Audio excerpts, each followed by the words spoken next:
आम्ही लोकांनी बघितलं की 6 वाजता 5:30 वाजता आपल्या पेट्या मतदान बंद झाल्यानंतर लोकांना सगळ्यांना बाहेर काढलंय आणि पोलिंग एजंट वगैरे होते जे आमच्या बरोबर त्यांना पण सील केल्यानंतर बाहेर काढले गेलेले.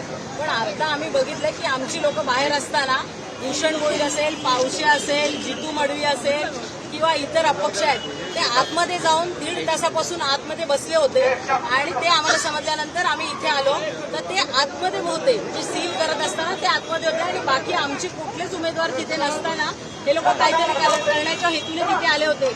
आणि आता तुम्ही बघाल तर बाळकुंची, पाल्हेरची असतील किंवा भिवंडीची असतील आणि अंजूरची पोरं ही चॉपर आणि तलवारी घेऊन आलेले, म्हणजे यांचा जो मानस होता तो काहीतरी असं इथे विपरीत करून उद्याचा जो निकाल आहे, कारण त्यांना माहिती आहे की ते हरणार आहेत आणि अशा प्रकारे काहीतरी इथे गुंडशाही माजवून त्यांना ते अपयश लपवायचं होतं आणि म्हणून अशा प्रकारे इथे जीवे मारण्याचा कोणाचा तरी प्रयत्न होता त्यांचा आणि म्हणून असे सगळी लोक आलेले आहेत. मला पोलीस प्रशासनाला एवढंच विचारायचं आहे, गावाच्या बाहेरची गुंड आमच्या इथे येतातच कशी आणि जर आले तर त्यांच्यावरती तुम्ही काय कारवाई करणार आहे म्हणून. तुमचं आरोग्य काय बोलणं झालं का, पोलिसांचं बोलणं झालं का? आम्ही पोलिसांना बोलवल्यानंतर त्यांना आम्ही आतमध्येच बसवून ठेवलेलं आहे. पावशे असेल, भूषण भोईर असेल, जितू मडवी असेल, ती दीपमाला मडवी असेल, ते सगळेजण आतमध्ये आहेत तिथे आणि अशा प्रकारे बाहेरची लोक घेऊन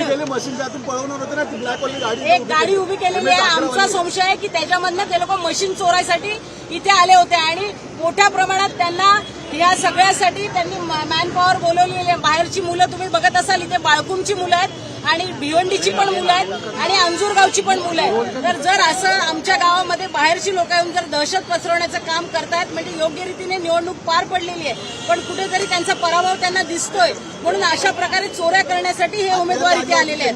आता तुम्ही कुठे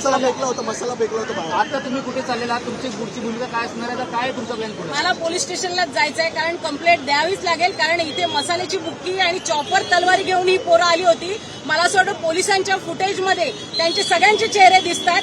गावाबाहेरची जर मुलं येत आहेत तर त्यांच्यावरती कारवाई झाली पाहिजे. पोलीस प्रशासनाकडनं हीच मागणी आहे माझी. चला जाऊ द्या, चला पुढची भूमिका ती ठरवेल काय करायचं आहे ते. तुम्ही पाहत असाल की तणावाचं वातावरण जे आहे आपल्याला पाहायला मिळते. गर्दी पांगवण्याचं काम हत्यार काढलं होतं.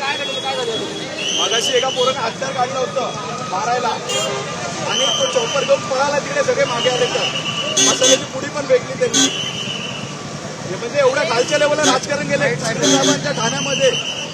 ग्रह खातं करतंय काय, जर अशा प्रकारे अपक्ष उमेदवार जर मारण्यासाठी हत्यार काढतायत, कुठे सुरक्षता? आता आतमध्ये कोण पण आहे? आतमध्ये आता आम्हाला माहिती आहे कोण आहे, आम्ही बाहेर आहोत. नक्कीच या ठिकाणी तुम्ही पाहत असाल मोठ्या प्रमाणावरती गर्दी झालेली आहे. पोलीस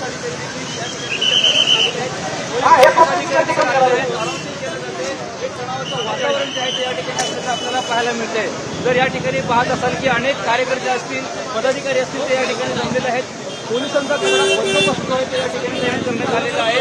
नक्की या ठिकाणी काय घडते, काय परिस्थिती आपण ज्याचा जाणून घ्यायचं घेणार आहोत.